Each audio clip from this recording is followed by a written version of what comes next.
Olá, sejam bem-vindos. Estamos hoje aqui para conhecer melhor o projeto do Outro Lado do Espelho 10, da Raiz Editora, e um dos autores que o concebeu, a par com a Dília Maia Gaspar.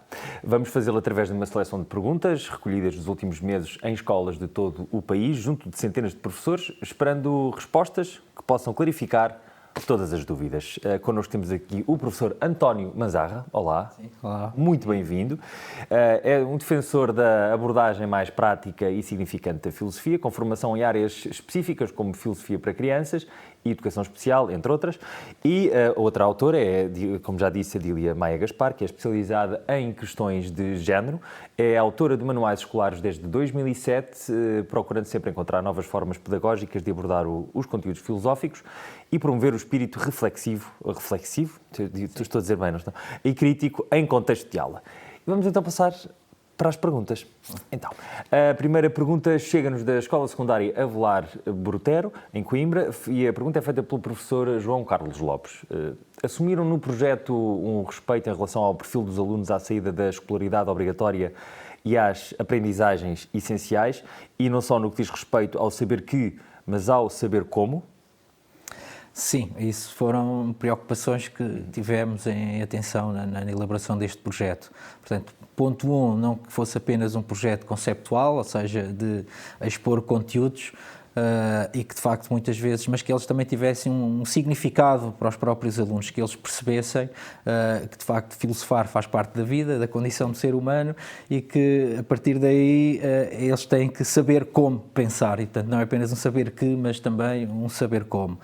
A partir daí tivemos essas preocupações, portanto, utilizando um conjunto de exemplos práticos, de reflexões, temas, problemas do cotidiano, ou seja, de forma no sentido de partir de uma componente mais prática, mais próxima da realidade dos próprios alunos, para de facto perceber que esta reflexão faz parte, e o filosofar, conforme já tinha dito, faz parte da própria condição do ser humano. E depois, sim, seguindo para os conceitos mais essenciais da filosofia. Depois, sempre com uma abordagem constante de reflexão, de diálogo, de levantar um conjunto de questões, de perguntas sempre constantes, no sentido de obterem uma resposta. Mais do que debitar conteúdos, no facto de que eles consigam pensar, utilizar a sua própria condição reflexiva e de procurar por eles próprios também encontrar o caminho para uma resposta. Aí, pronto, os temas são variados, não é? Das aprendizagens essenciais tivemos isso em atenção, nomeadamente, pronto, todos os conceitos e todos os elementos estruturais das aprendizagens essenciais estão presentes. No entanto, não nos ficámos só por aí, portanto, fomos mais além, porque a filosofia é isso mesmo, não é um circuito fechado, que as aprendizagens essenciais, nem elas pretendem ser isso, apenas servir um guia daquilo que é essencial para ser abordado dentro de sala de aulas, os conteúdos é que são apresentados, mas não se ficar só por aí. Portanto, seguimos todas as indicações das aprendizagens essenciais, procuramos também não apenas um saber que, mas um saber como, e seguindo também o tal perfil do aluno, ou seja, nomeadamente que tivesse atenção à reflexão, conforme liberdade e responsabilidade, temos os temas da componente da ética e da moralidade com o qual exigisse, de cidadania, que são valores e princípios que estão no documento do perfil do aluno. Muito obrigado. Então, a próxima pergunta vem do Externato Marista de Lisboa e recebemos uma pergunta do professor Paulo Rolim. De que forma se concilia um manual que pode ou deve ir além das aprendizagens essenciais com a nova sucessão das unidades/módulos propostos? Pronto, isso, já disse um pouco antes, se calhar, a resposta, ou seja, não nos centrar, portanto, a ideia, e aí cria-se se calhar um bocado esta ideia de que as aprendizagens essenciais acabam por ser, de facto, o elemento fundamental. No entanto, as aprendizagens essenciais não são um programa, portanto, não são um programa. O programa mantém-se ativo, de filosofia, as aprendizagens essenciais é apenas um guia no qual determinados conteúdos são essenciais para a abordagem dos diversos temas propostos, ou seja, aquilo que o aluno necessariamente tem que saber no final do ano, até porque depois, no 11º ano, terá que realizar um exame. Agora, ficarmos pelas aprendizagens essenciais seria fechar a filosofia. Quer dizer, isso, fechar a reflexão, fechar a filosofia é um princípio contrário à própria atividade filosófica, ou seja, entraríamos numa contradição lógica. Lá está a questão lógica que hoje está tão em voga no programa, nestas aprendizagens essenciais da filosofia. Portanto, procuramos, de facto, responder a todas as exigências das aprendizagens essenciais, mas não nos ficamos necessariamente por aí. Abordamos, aliás, há vários conceitos, vários temas que têm que ser abordados e no qual não estão presentes nas aprendizagens essenciais. Por exemplo, no problema sobre a ação humana e o problema do livre-arbítrio, será que o ser humano é livre ou não livre de seu agir? Necessariamente temos que primeiro definir o que é o conceito de ação humana. Ou seja, será que tudo aquilo que o ser humano pratica é uma ação? Portanto, será que espirrar é uma ação ou agredir alguém é uma ação? Portanto, temos aqui dois comportamentos, se calhar, com motivos diferentes, não é? Claro. E será que podemos considerar ambos uma ação? Portanto, temos primeiramente de definir o conceito de ação e o conceito de ação não está presente nas aprendizagens essenciais. O que seria começarmos a falar do problema do livre-arbítrio sem antes definirmos, lá está, aquilo que está na raiz, na base, que é o conceito de ação. Claro. Depois sim, definindo o que é a ação, distinguir atos reflexos de atos intencionais, que partem de uma decisão própria do indivíduo, para depois, definindo que são estes apenas que constituem uma ação, em que medida é que eu, ao agir, de acordo, aparentemente, com uma vontade, não foi causada por outros acontecimentos anteriores. Sei lá, estamos a viver um momento de pandemia, em que medida é que houve escolha? Houve escolha de ficar em casa. Foi uma escolha, foi livre? É uma ação nossa ficar em casa ou foi determinada por causas anteriores? E isto, de facto, primeiro temos de definir, então, mas ficar em casa é uma ação? Por exemplo, lá damos a partir de condições práticas e que são importantes para a reflexão. Muito obrigado. Sim. Se eu compreendi a resposta, é muito bom sinal. Pronto, totalmente neste tempo. Sim, pronto. E então, da professora Célia Tomás, da Escola Secundária de Odivelas, a pergunta é: qual é a estrutura nevrálgica do manual?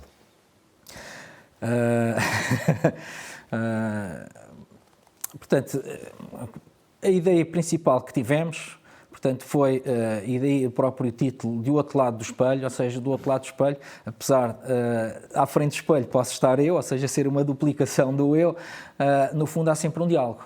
E, eventualmente, quem pode estar do outro lado, ou seja, aquilo que eu vejo será mesmo aquilo que está por trás do espelho.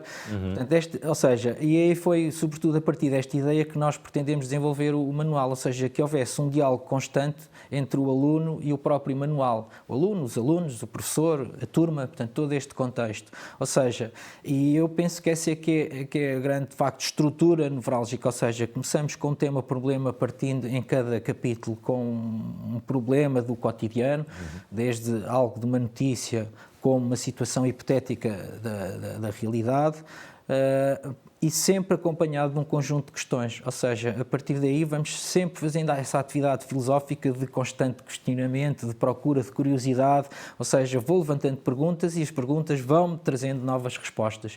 E este diálogo que vamos mantendo, que o aluno vai mantendo, ou o professor vai mantendo em sala de aula, sempre com questões, os textos de autor têm questões com respostas, na própria exposição do manual vamos levantando questões, ou seja, como se estivéssemos em constante diálogo. E, de facto, eu penso que aí é uma forma diferente de abordar a filosofia. Sim. Ponto 1, porque através de perguntas vamos obtendo respostas e não há uma exposição constante de conteúdos.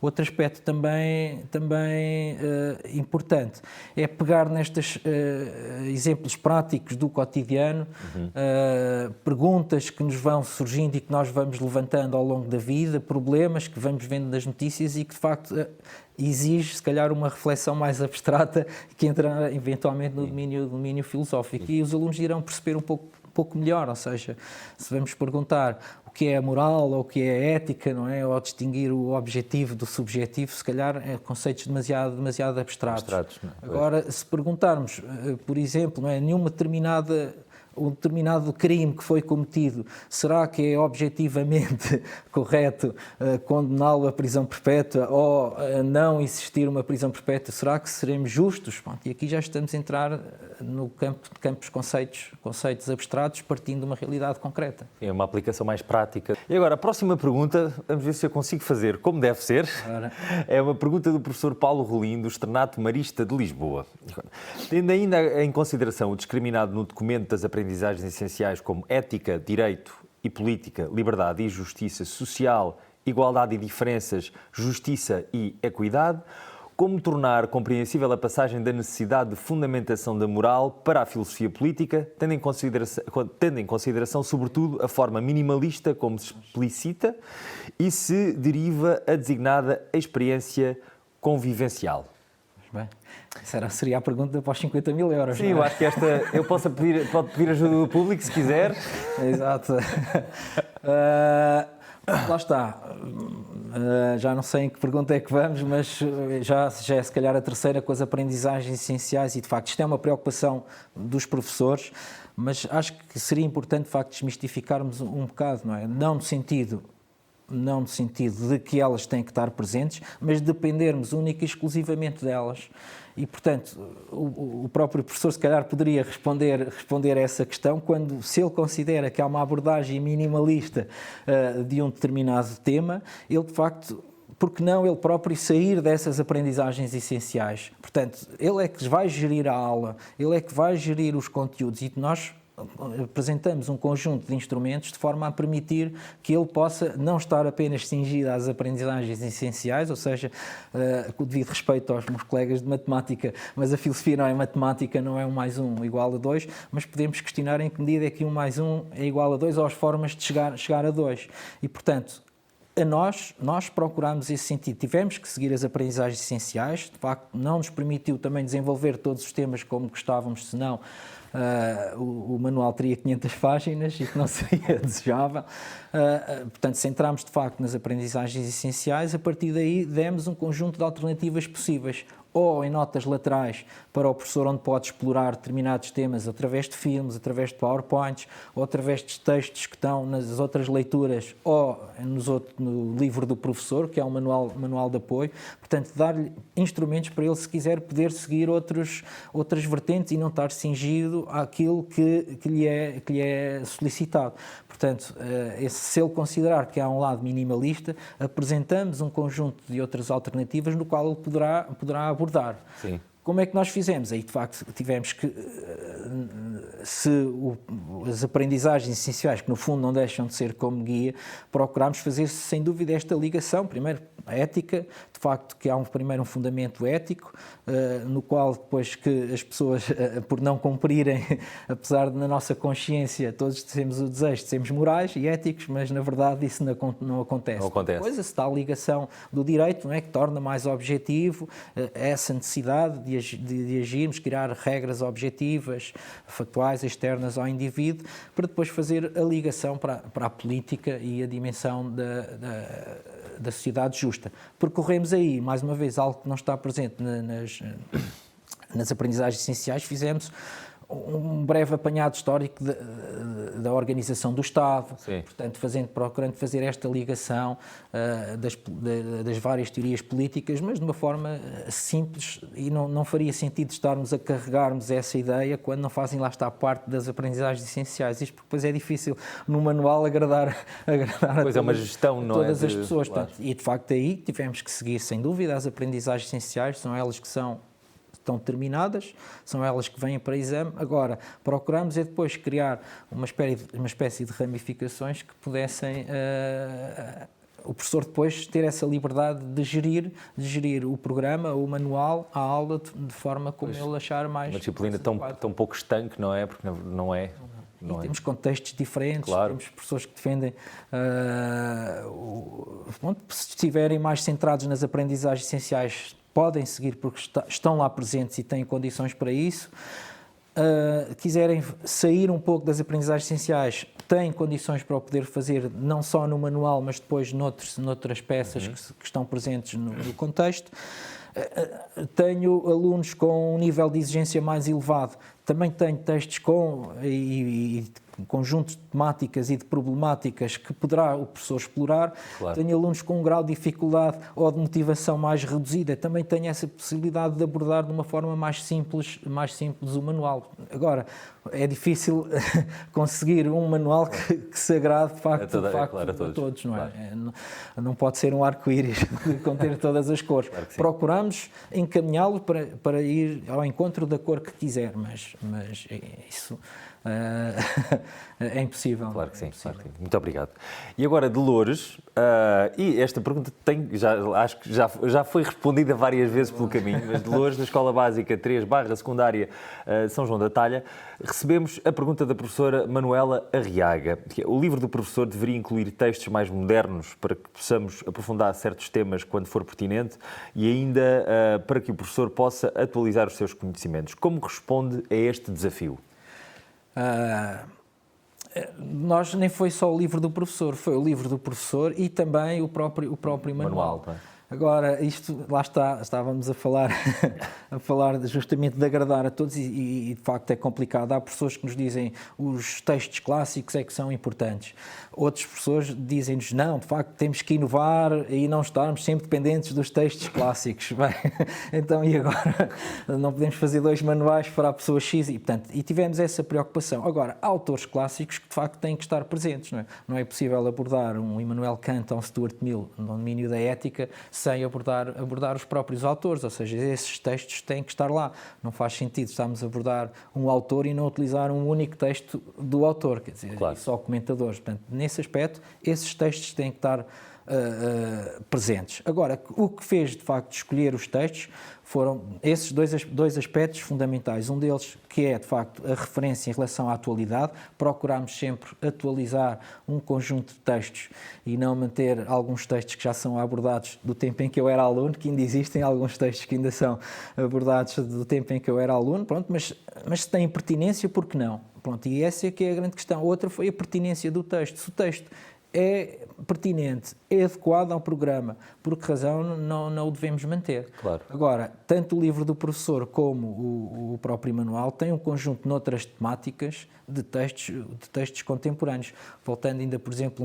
um pouco à ação, não é? A ação humana, no qual não faria sentido estarmos a falar do problema da liberdade utilizando textos do século XIX ao século XVIII, quer dizer, se isto é um tema hoje atual, temos que procurar e fomos buscar e levantando um conjunto de questões. Estou-me a lembrar, por exemplo, de uma filósofa, até mulher, não é? Que geralmente textos, filosofia quase dominada por homens, mas temos um texto de Patricia Schurchland, uma filósofa contemporânea, no qual levanta a questão do problema do livre-arbítrio, fazendo a associação às neurociências, ou seja, em que medida é que os nossos comportamentos não são determinados por problemas, por situações neurológicas. Sim. Até falamos, não é, de pessoas que têm um comportamento estranho e que depois vão detectar um tumor cerebral e ela fala justamente disso. Ou seja, então se é o tumor a determinar o meu comportamento, ou seja, em que medida é que eu sou livre, faço as minhas próprias escolhas. Sim. Portanto, algo que poderemos aqui levantar em termos desse sentido. Também vamos utilizar, por exemplo, em relação à ação humana, a questão do Peter Enkel, que ganhou um Nobel da Literatura em 2019, portanto, que tem aquele livro, O Momento de Angústia, do guarda-redes, no momento de penalti, agora já não me recordo. E que levantamos... o Momento de Angústia, o título é isso. Portanto, e temos essa questão, ou seja, como é que partindo de um jogo de futebol, onde o guarda-redes tem que tentar adivinhar para onde vai a bola e qual é que se vai atirar, ou seja, pergunta-se, estamos a utilizar aqui um texto de literatura para a filosofia, ou seja, em que medida é que o guarda-redes tem que tentar adivinhar para que lado é que vai a bola, é uma escolha livre por parte do indivíduo, porque ele vai se atirar para a esquerda se a bola for para a esquerda, ele vai se atirar para a direita se a bola for para a direita. Então a questão, há liberdade, pronto, isso podemos envolver, está bem, podia não se atirar, não é? Então é livre não atirar, existem mais opções. Mas, portanto, estamos aqui a utilizar um conjunto de textos atuais, de problemas atuais, e que não só no livro do professor, como também no próprio manual. Sim, muito obrigado. E a pergunta da professora Cristina Leal, da Escola Básica 3/Secundária António Nobre do Porto, é como é abordado o capítulo do cálculo proposicional / lógica proposicional? Sim, lógica proposicional. Tivemos muito cuidado com essa temática. Porquê? Porque o programa clássico, não é? Antes das tais aprendizagens essenciais, permitia que a lógica fosse abordada em escolha. Portanto, havia escolha desde a lógica clássica e a lógica proposicional. E a maior parte dos professores abordavam, de facto, a lógica clássica. Portanto, houve agora um determinismo, voltando à ação humana, não foi possível a escolha, então, e tornaram como obrigatória a lógica proposicional. Isto tem sido complicado porque alguns professores também não estão tão familiarizados com este ensino de lógica. Então tivemos essa preocupação de desenvolver de uma forma muito simples no sentido, mas sem perder o rigor, ou seja, simples no sentido de explicar passo a passo todos os diversos procedimentos, e todos os procedimentos acompanhados de uma explicação, de forma a que tanto o professor pudesse explicar com maior facilidade aos alunos, como os alunos em si pudessem compreender de uma forma mais direta a lógica. Eu lembro, por exemplo, da questão dos livros de matemática, não é?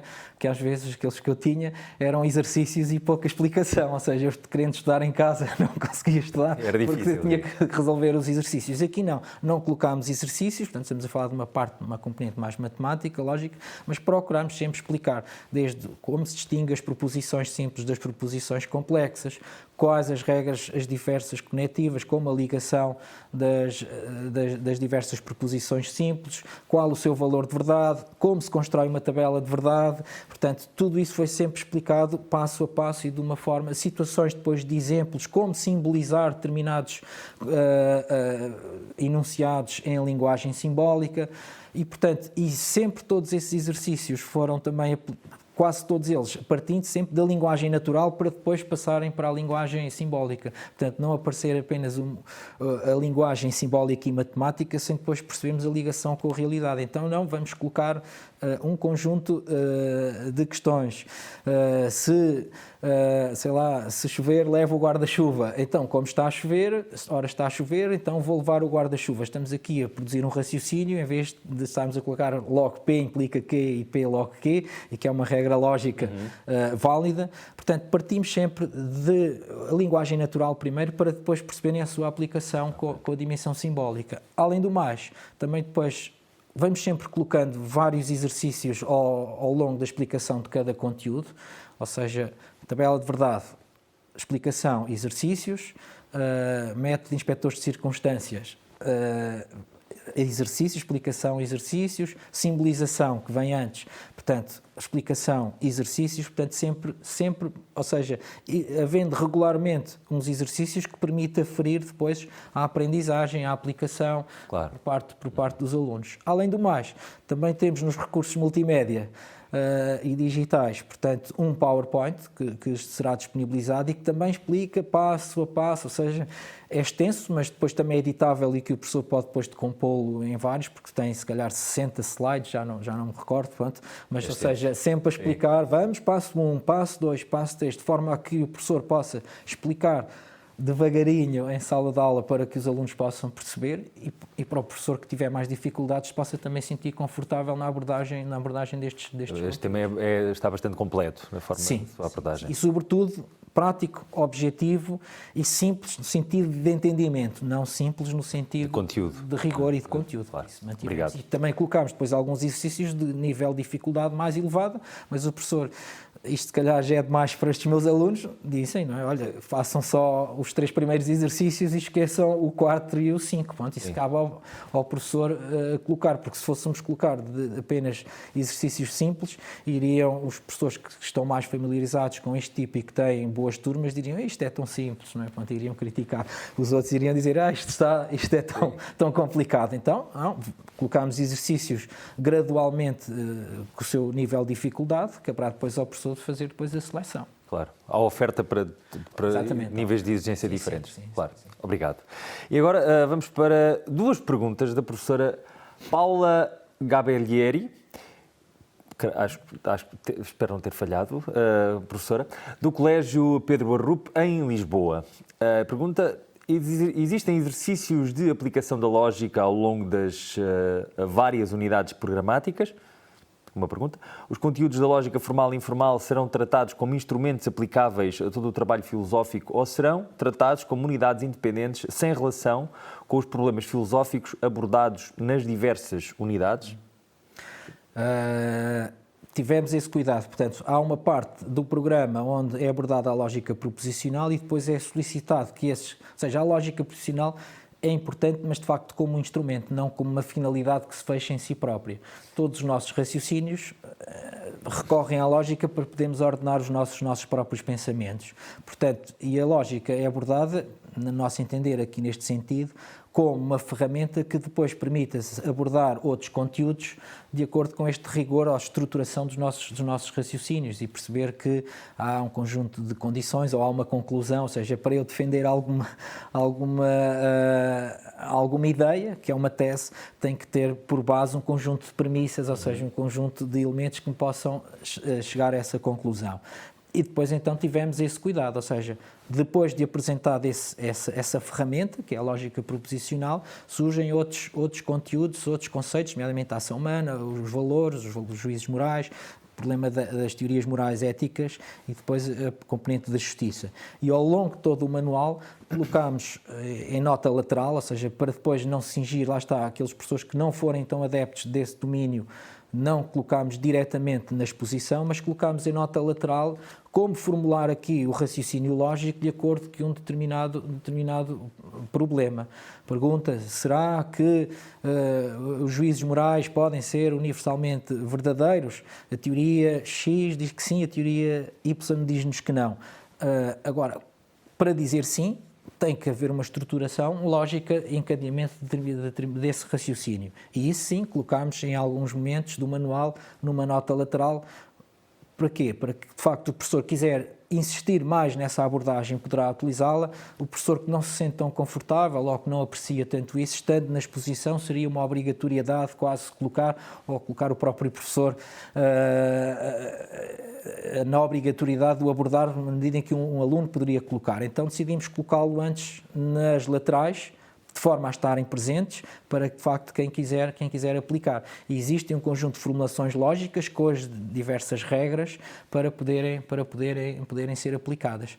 Também no livro do professor, depois, se o professor quiser insistir mais e gostar, também pode recorrer ao livro do professor, onde alguns conteúdos que são expostos no manual, ele poderá ir buscar a forma como é descodificado esse raciocínio, como é que é elaborado do ponto de vista da sua fórmula padrão, onde é que estão as premissas, onde é que está a conclusão, qual a regra lógica utilizada. Portanto, tem depois um conjunto de atividades que poderá desenvolver. Portanto, a resposta, já não me lembro se era se sim ou se não, eu vou responder sim, estão presentes. Eu acho que sim. Acho que Portanto, é uma boa resposta. Houve uma preocupação de manter esses instrumentos ao longo de todos os outros capítulos e não fechar-se só na lógica. Portanto, a pergunta de resumir, os conteúdos da lógica formal e informal serão tratados como instrumentos aplicáveis? Sim, é um sim. Resposta, sim, ao longo de todo o manual. Sim. Antes não, porque antes não tinham dado a lógica. Existe um conceito, que é a introdução filosófica e não colocámos porque ainda esse tema da lógica proposicional não tinha sido ainda abordado. Claro. E agora temos pergunta da professora Irene Dias, da Escola Básica 3/Secundária Stuart Carvalhais, em Sintra. Como vão ser inseridos os recursos multimédia ao longo do manual? Os recursos multimédia, portanto, todo o manual físico tem o seu momento, a sua parte expositiva, não é? Onde estão os textos, onde está a exposição, onde estão as atividades, onde estão as ideias essenciais. Depois haverá umas margens laterais, onde vamos colocando um conjunto de informações complementares. Lá está, se o professor, umas sugestões metodológicas, que poderão ser multimédia ou não multimédia, portanto depende, ou seja, onde o professor, se quiser, poderá sair, lá está, vamos aqui fazer um desvio, não vamos para o Algarve só pela autoestrada, vamos agora fazer aqui um desvio. Estrada Nacional. e vamos abordar outros temas. E aí também, portanto, em termos de propostas, em termos de informação complementar, em termos de um texto que poderá, lá está, ir ao livro do professor ou outras leituras desenvolver, como também os recursos multimédia. Ou seja, ao longo do tema que está a ser abordado, portanto, surge nessa barra lateral, estamos a dar a lógica proposicional. Poderá recorrer ao recurso multimédia sobre as regras da lógica das conectivas proposicionais e, portanto, tem nessa página de onde esse conteúdo é abordado no manual, terá na margem lateral uma informação para o professor que poderá recorrer a esse recurso multimédia. Sim. Esse desde todos os PowerPoints, os textos complementares, tanto multimédia como não multimédia. Claro. Tanto o caderno de atividades, livro do professor, ou seja, deixamos sempre a porta aberta para ele não se ficar pelo espelho, mas ir para além do espelho, do outro lado, que se calhar haverá uma outra realidade que pode ser mais interessante e mais apelativa em função do contexto que ele está a dar. Claro que sim. Obrigado. E vamos para a última pergunta, que acaba por englobar todas as outras. Porquê é que os vossos colegas devem escolher este projeto? Ou porquê é que os seus colegas, neste caso? Eu penso que 3 ou 4 aspectos fundamentais que acho que tem. Uma, portanto, é a parte gráfica do manual. Acho que é, de facto, muito apelativo, vai ao encontro com as motivações dos alunos, ou seja, de facto, dá gosto de ler o manual, olhar para o manual e, de facto, esfolheá-lo, permite uma leitura relativamente mais simplificada, mas sem perder o seu rigor.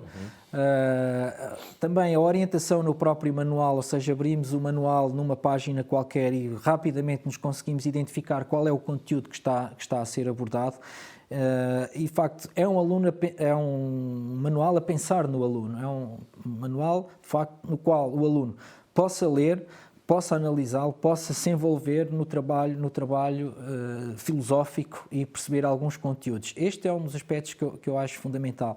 Outro, que também foge um bocado alguns outros manuais que existem, de facto, é a aplicação prática, ou seja, pegar nestes temas, problemas, na realidade, ou seja, nas próprias vivências do aluno, através de situações de problema, através de exemplos concretos da vida cotidiana, permite, se calhar, trabalhar de uma forma mais concreta e palpável do ponto de vista do aluno, que ele perceba esses conceitos abstratos que aí estão.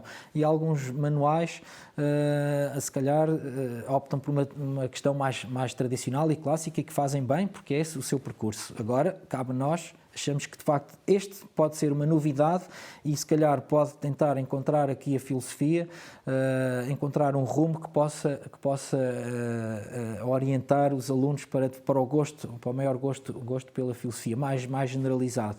Depois, desde a quantidade de instrumentos e recursos que apresentamos, desde atividades, desde filmes, desde textos complementares, textos curtos, sempre acompanhados de uma pergunta que, de facto, ou seja, leitura orientada que muitas vezes não acontece, ou seja, dizemos, leia o texto da página não sei quantos, e o aluno lê, mas partindo de uma pergunta, ele já tem que estar à espera ou procurar a resposta a partir da leitura do texto. E são um conjunto de elementos que acho que fazem este manual extremamente interessante e desafiante do ponto de vista do trabalho dentro de sala de aula e de tentar motivar os alunos. Também um conjunto enorme de questões diversificadas, muitas delas para preparar para o exame. Sei lá, temos, por exemplo, o caderno de atividades que tem mais de 100 questões de escolha múltipla. Também colocamos algumas no livro do professor, colocamos testes de avaliação no próprio manual, seguindo também as aprendizagens essenciais e o próprio exame nacional, como também outro tipo de questões mais práticas, de rápida resolução, que permite ao professor estar a trabalhar sempre constantemente dentro de sala de aula. A ideia é evitar que haja uma exposição às vezes extensa e longa, mas que os alunos estejam sempre a trabalhar, estejam sempre em diálogo com o manual, com a filosofia, em contacto, em questionamento permanente, e pegando em exemplos práticos da realidade, de forma a despertar essa curiosidade, que no fundo é a essência da filosofia. É assim, muito obrigado. Queríamos agradecer diretamente aqui ao professor António Manzarra e indiretamente, porque não está aqui, à professora Adília Maia Gaspar. E este é do outro lado do espelho 10, da Raiz Editora. E até à próxima.